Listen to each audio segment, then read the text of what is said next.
Good morning all of you. My name is Matri Jain from class 7. Today I am here to explain you structure of human ear. We are able to hear because of a very sensitive organ which is ear. Today we explain a human ear.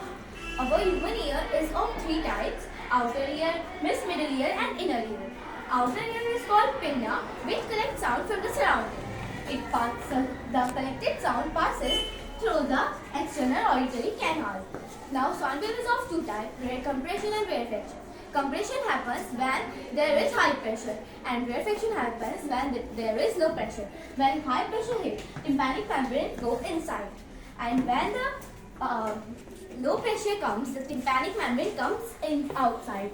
So, the tympanic membrane do to and flow motion. When to and fro motion happens, it produces vibrations.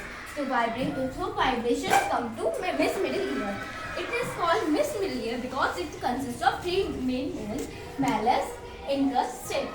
Malleus is in the shape of hammer, incus is in the shape of anvil, and stapes in the stirrup is in the shape of steps. Now, when vibration comes to tympanic membrane is jointly to the malleus. So, malleus also start vibrating. Malleus is jointed to the incus, so incus also start vibrating, and incus is jointed to the stapes. So, stapes also start vibrating. Now, in middle ear, there is a very low bone which is known as eustachian, which is jointed to our throat. Now, the vibrations come into inner ear. Inner ear consists of a liquid which is labyrinth of two types: bony and membrane. The cochlea changes the vibration into internal auditory canal.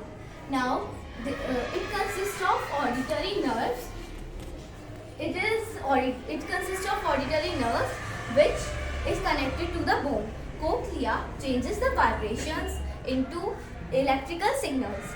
Now, the auditory nerves absorb the vibration and send it to the brain. The brain knows that there is a sound. Thank you.